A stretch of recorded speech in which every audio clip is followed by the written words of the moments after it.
I have a lot of plants in my collection, and obviously I love my plants. Otherwise, they wouldn't be in my house. And there are certain plants that I would repurchase in a heartbeat if I lost them.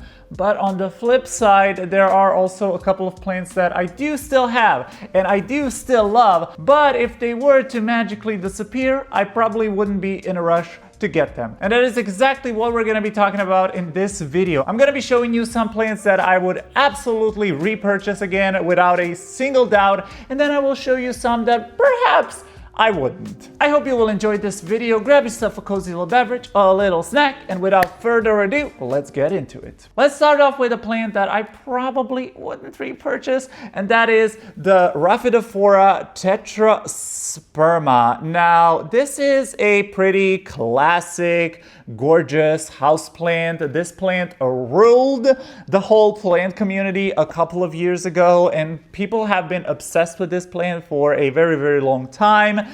And for me, I don't know, this plant never did anything for me, and I've actually recently restarted this plant. I took some cuttings from like my big mother plant. I got rid of the big mother plant, and I decided to start growing this thing in semi-hydro just to see how it will do. But this thing gets very, very, very neglected. It lives up above me on my little beam that goes across my attic space, and that space receives virtually no light.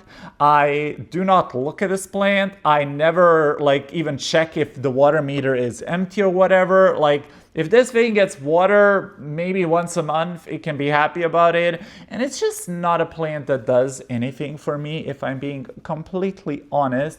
Now, I will say they are cute, like these little fenestrated leaves. Like, they do have their charm, and I do think they are quite adorable. But like, if I want fenestrations, I'll just get like a Monstera. I'll get something that has better fenestrations. And this is commonly known as the mini Monstera, I believe. But honestly, this has nothing on my Monstera. Like, these leaves are very, very thin. They feel very fragile. And it's just not a plant that does anything for me. I mostly keep this plant as a filler plant because it's still like a pretty plant. It's still a nice pop of green. And most of the plants on this list that I wouldn't repurchase are either filler plants or they're just plants that I had for a really, really long time. So I would just kind of like feel bad if I got rid of them.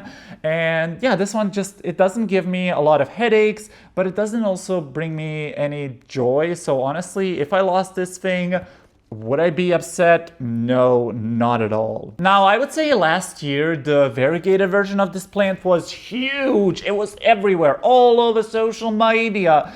And honestly, I kind of bought into the hype, and I was this close to buying one, but I don't know. Like, I don't even like the regular one, so I doubt I would like the variegated one. And I've heard a lot of horror stories about the variegated one reverting, growing a lot slower, and I'm just not here for it. Also, this plant typically is like a climber. It would definitely benefit from having a moss pole, but if you think I'm gonna be putting this plant on a moss pole, you are so wrong, because she ain't getting no moss pole. I'm just gonna let her live. I'm just gonna let her do her thing. She gets what she gets, minimal light, minimal water, and if she grows, she grows, and if she doesn't, well, she can meet her creator. But I definitely would not repurchase this plant. I will say though, I've never had any pest issues on this plant as far as I remember, so at least there is that. But yeah, Rhaphidophora Tetrasperma. A plant that I would repurchase, and I actually have repurchased a couple of times now because I freaking killed every single one of them, is the Philodendron Tortum. And yes, if you've been on my channel for any amount of time, this will come as a surprise to you, because usually I would never say that I'm gonna repurchase or that I love a philodendrons. Usually me and philodendrons do not get along, but this is just an exception. I freaking love this plant, and she is actually right now working on a brand new leaf, which looks just so kooky. Like, I just love when these plants push out new leaves. They are just so alien-esque, and the way they unfurl, it's just out of this world. This is a plant like nothing else. Like, I don't have a single plant in my collection that looks like this, that gives this sort of vibe. And I would absolutely repurchase this plant, and I have, because I've killed plenty of Tortum. I don't know what it is with me and Tortum, but we did not get along. Okay, we had a rough start, which is very weird because all I've heard about the Tortum thus far was how easy it is, how it's just a set it and forget it type of plant. But that was not my experience with the first two Tortums that I had. I rotted them both. I don't know how, I don't know why, but they just got horrible, horrible root rot to the point where I wasn't even able to save them.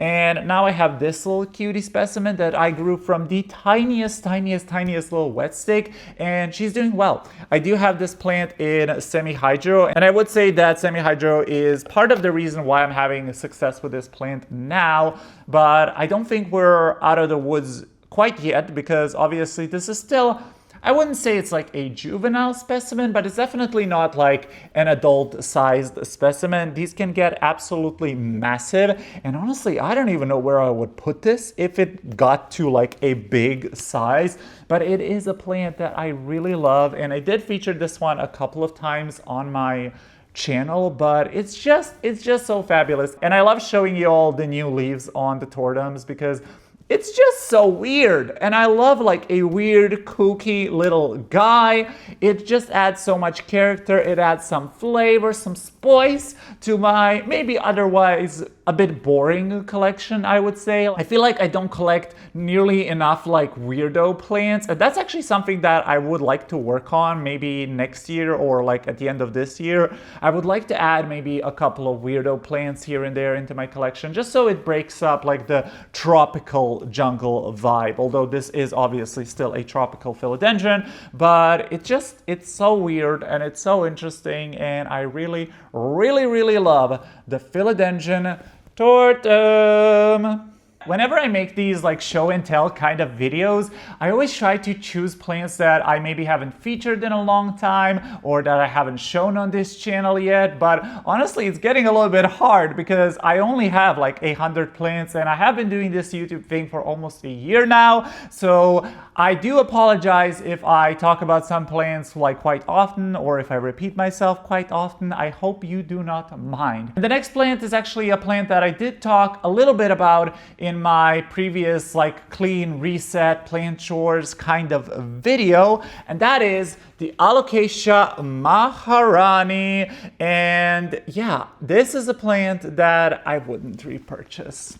I know it's kind of sad because this is a really cool, I almost said this is a really cool philodendron. This is a really cool alocasia, like the rhino skin texture, the color of it. It is a gorgeous plant. I really love this plant. But if something happened to it, and if I were to lose this specimen, honestly, I don't think I would add it back into my collection. In general, I figured out that I'm not the biggest fan of like dwarf alocasias like this one, the black velvet, the silver dragon. I don't know, once they get to this kind of like bushy stage, it's just kind of like, it looks a little bit weird to me, and I don't know how to style them and how to get them to look good. But I mean, overall, this plant is really healthy and happy, and I really do appreciate this plant, but it's just not one that brings me an immense amount of joy. And it is one that I have been thinking about potentially downsizing, but then again, it is a very nice filler. I would say it's quite unique in my collection. I do have the black velvet, which is actually the parent plant of the Maharani, one of the parent plants. The other one is the Alocasia mellow, and I've never grown the mellow, funny enough. But it's just, I don't know, it doesn't hit the spot. I don't know what to tell you. It just doesn't hit the spot. Although, again, I'm telling you, it's a gorgeous houseplant. And I'm sure a lot of people love this plant, and for good reasons. I mean, for me, it's mostly the color. Like, the color is just so unique. This, like, gray-blue color. Oh, it gets me. It gets me good.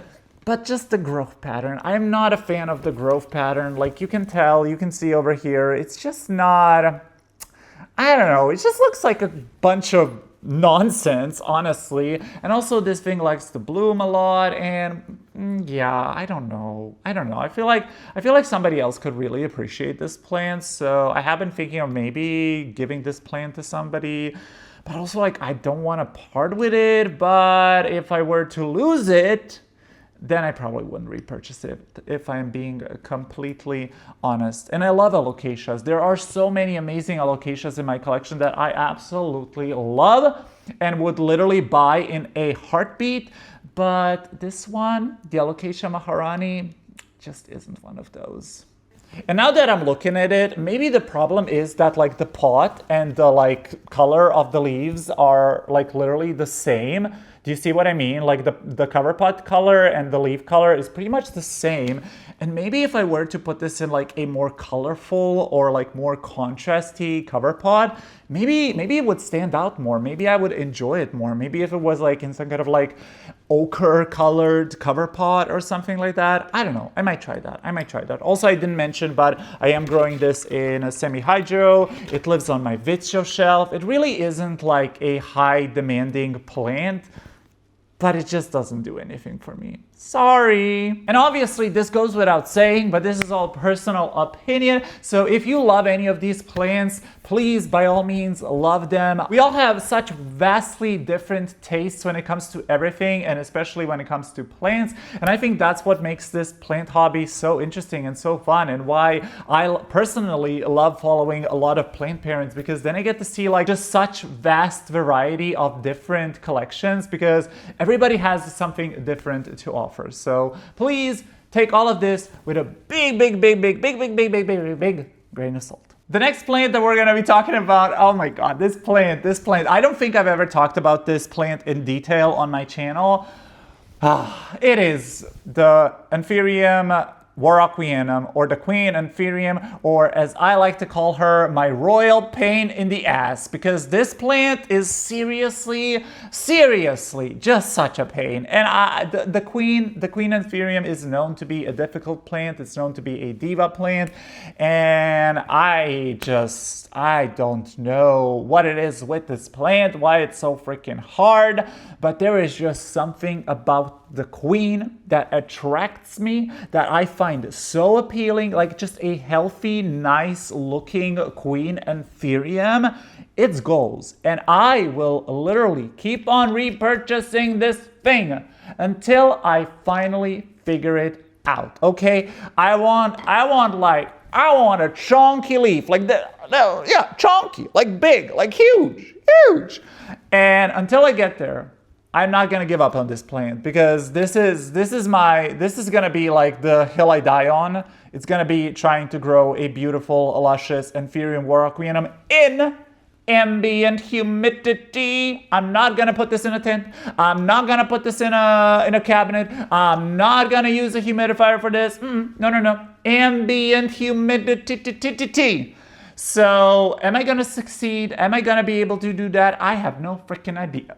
Now, this is obviously the tiniest little baby starter plant, and this is actually some propagations from my mother plant that I bought sometime last year. The mother plant was gorgeous. It was like about yea-sized specimen, but of course, she just died. She just dropped all of her leaves. She got root rot, and I was like, oh God. So what I did is I basically chopped her up into multiple pieces. I rooted her in my prop box, and now this is one of those sections. Now I do have 2 more rooted sections still in my prop box. Honestly, I'm just too lazy to take them out. Sorry, but this one I do have potted up. And actually I started growing this plant in semi-hydro. I was like, okay, I know that this is a thirsty plant, or not thirsty. I know that this plant doesn't like drying out. So I was like, okay, let me just try it with semi-hydro. And I did try it, and it was growing fine, but I don't know, I just wanted to try it again in a soil mix. And I'm actually currently growing this in the Plant Scrapers Premium Aeroid Mix, which has like their organic matter. It has tree fern, it has perlite, it has some barks. So yeah, I don't know. It's a very like nice chunky mix, and I feel like Anthuriums will really love this mix. Now I've only potted this up literally like a couple of days ago, so I'm not seeing any roots as of yet. But fingers crossed, I really want just a beautiful, healthy looking Queen Anthurium. Right now, this lives in front of my east-facing window because although this is an Anthurium, from what I did, from the research that I did, I think that this is an Anthurium that loves like a lot of light. I could be wrong, but I think that this plant loves a lot of light and a lot of water. And I feel like if I manage to hit those conditions, that maybe the fact that it's living in like lower humidity or ambient humidity won't affect it that much. I don't know. Stay tuned for the journey because this will definitely be a long journey, but I will for sure keep you updated when it comes to the Queen Anthurium.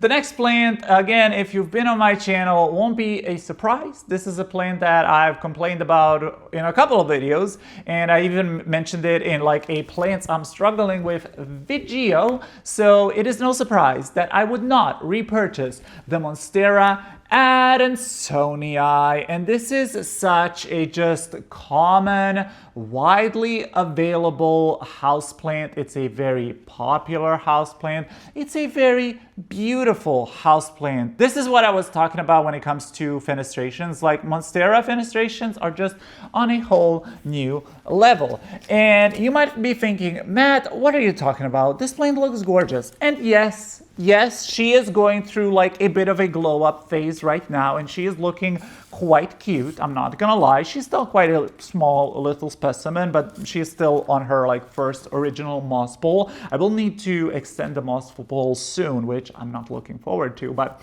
that's for another video. But this plant and me have just struggled so much. I've had this thing for, I would say, 3 years now. I originally had it as a trailing plant. Didn't work. I tried growing it in a moss pole. Didn't work.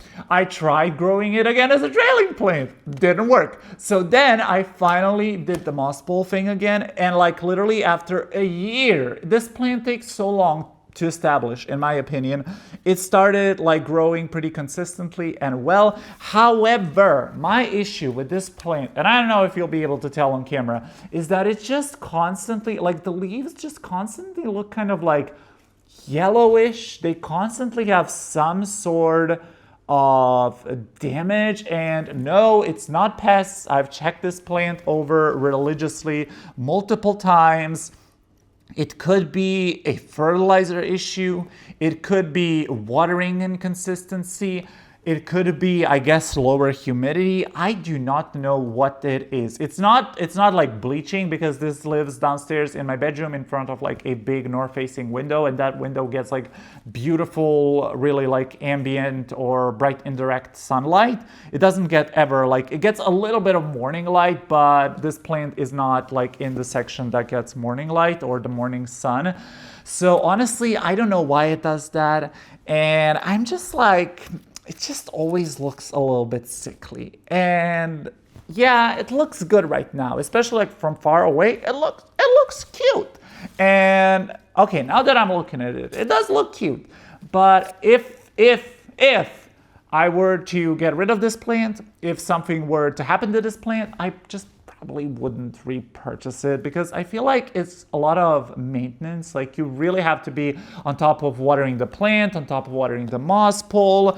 She also, like, as you can see, my specimen is kind of like balding at the bottom. Like she often gets these like just yellow leaves. And again, this could definitely be due to something that I'm doing wrong, like some kind of like watering inconsistency or something.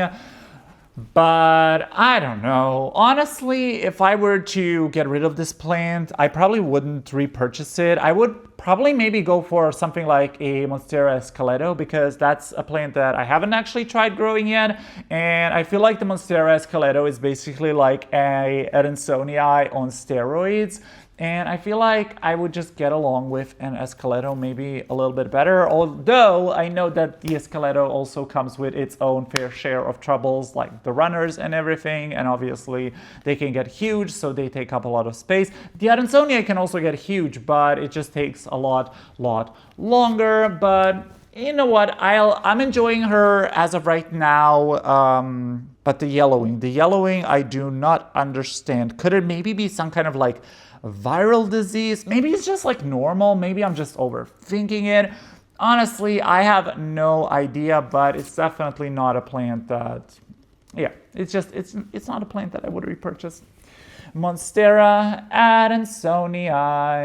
Alrighty, we are at the last plant, and this is a plant that I would absolutely repurchase, and this is actually kind of like a silent killer plant in my collection, because honestly, when I got this plant, I did not expect that I was gonna love it this much. I did not expect that it was gonna grow this well, and that is my Hoya Macrophylla pot of gold. Just take a moment to appreciate the beauty of this plant. Like, are you kidding me? These leaves, the coloring, the stripe in the middle, it is absolutely beautiful. And y'all know, if you've been on my channel, y'all know that I love Hoyas. Hoyas is definitely my favorite genus as of right now. I have so many in my collection. I am obsessed with them, and honestly, I could have featured a lot more Hoyas on this list, especially on the repurchase side.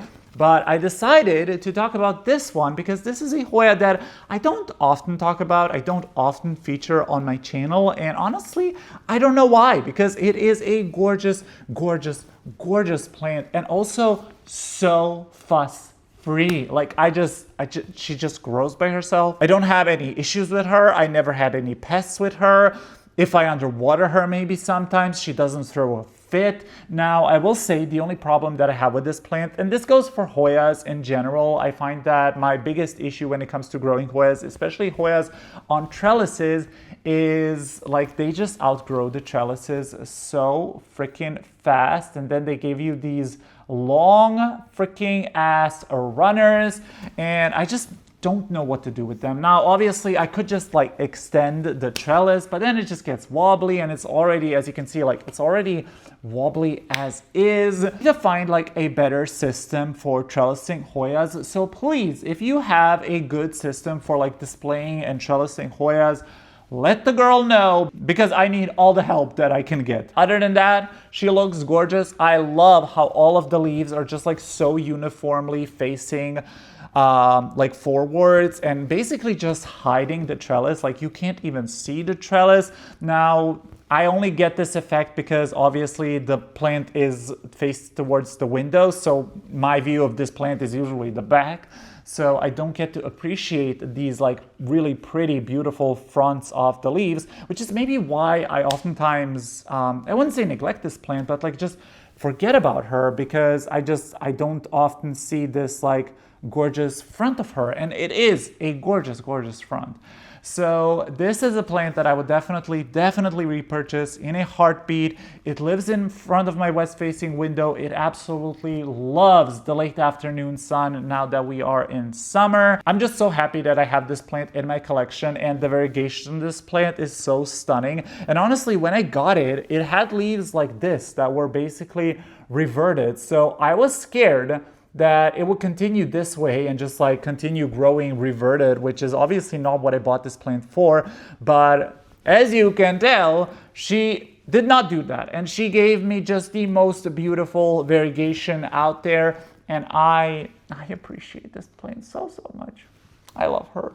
Hoya Macrophylla pot of gold. Those were all the plants that I would and wouldn't repurchase. I do hope you liked it. Let me know in the comment section below if you would maybe like a part 2 of this video. I would be happy to make one, because obviously I have a lot of plants and I could definitely expand upon this list. But I do hope you enjoyed this video. If you did, please don't forget to hit that like button, subscribe for more planty content, and hit the notifications so you're notified about every single new upload. I hope you have a super amazing, fabulous day, and I will see you in the next one. Goodbye!